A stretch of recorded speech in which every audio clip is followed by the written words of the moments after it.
नमस्कार दोस्तों। 1998 एक अमेरिकन आदमी $8 मिलियन में एक आइलैंड खरीदता है जो 75 एकड़ में फैला था। यह अमेरिका का हिस्सा है।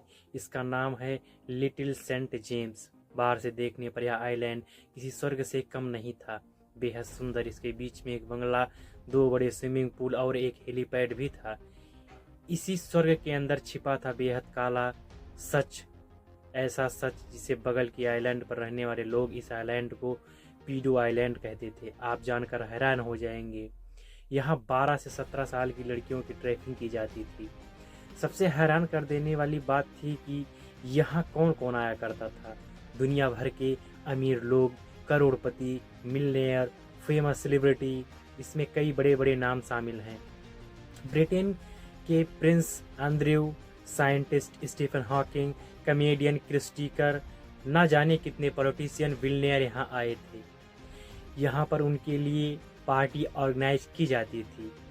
लेकिन इस आइलैंड का मालिक कौन था? आइलैंड का मालिक था जेफरी एप्स्टीन। जेफरी एप्स्टीन एक समय में वह मैथ का टीचर हुआ करता था, लेकिन आगे चलकर यह अमीर लोगों का फाइनेंशियल एडवाइजर बन गया। बाद में यह मिलियनेयर बन जाता है। इसके दोस्तों में बिल क्लिंटन और डोनाल्ड ट्रंप से लेकर इजराइल के पूर्व प्रधानमंत्री यहूद बराक तक शामिल थे। आइए जानते हैं पूरी कहानी एप्स्टीन फाइल के बारे में।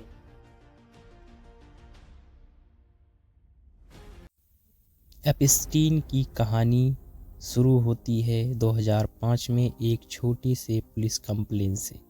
मार्च 2005 की बात थी। फ्लोरिडा पाम बीच इलाके में एक 14 साल की लड़की और उसके माता पिता लोकल पुलिस थाने में शिकायत दर्ज कराते हैं। लड़की बताती है कि रॉयल पाम बीच हाई स्कूल में उसके साथ पढ़ने वाली एक क्लासमेट उसे एक अमीर आदमी के घर लेकर गई। उसे बोला गया था कि बस मसाज देनी है, इसके $200 से $300 मिलेंगे। लेकिन वहां पहुंचकर कुछ और ही हुआ। एप्स्टीन बस उसे एक टॉवल पहने हुए मिलता है। वो लड़की को अपने कपड़े उतारने को कहता है। जब पुलिस ने उससे पूछा कि क्या कोई और भी लड़की है जिसे तुम जानती हो कि वह एप्स्टीन के यहाँ गई हो, तो उसने 2 नाम दिए। उन 2 लड़कियों से बात करी गई तो और नाम सामने आए।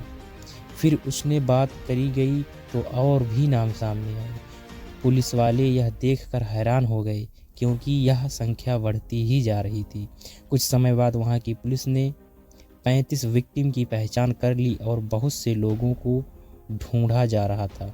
इसमें हर लड़की की वही कहानी थी। सबको मसाज का बहाना करके बुलाया गया था। ज़्यादातर लड़कियां 14 से 16 साल की थीं और गरीब परिवार से आती थी। कई के तो माता पिता भी नहीं थे। इसमें ज़्यादातर लड़कियों की उम्र 18 साल से कम थी। साल 2006 आते आते एप्स्टीन के खिलाफ एक केस तैयार कर लिया गया था। साल 2006 में FBI ने भी इन्वेस्टिगेशन शुरू कर दिया था। इस इन्वेस्टिगेशन का नाम रखा गया ऑपरेशन लीप ईयर। 53 पेजों की रिपोर्ट बनी। कई जगह पर विक्टिम से पूछताछ किया गया। 30 जनवरी 2008 को एप्स्टीन को 18 महीने की सज़ा सुनाई जाती है, लेकिन उसे 2009 में रिहा कर दिया जाता है। एक रिपोर्टर ने इसी जांच पड़ताल की। 2018 में उसने अपनी रिपोर्ट पब्लिश किया, जिसके बाद पब्लिक का गुस्सा जाग उठता है। जुलाई 2019 में दोबारा एप्स्टीन को अरेस्ट कर लिया जाता है। 10 अगस्त 2019 को एप्स्टीन को जेल में मृत पाया जाता है। 2024 में ट्रंप ने कहा, अगर हम सरकार में आएंगे तो एप्स्टीन फाइल को ओपन करेंगे। लेकिन ऐसा नहीं हुआ।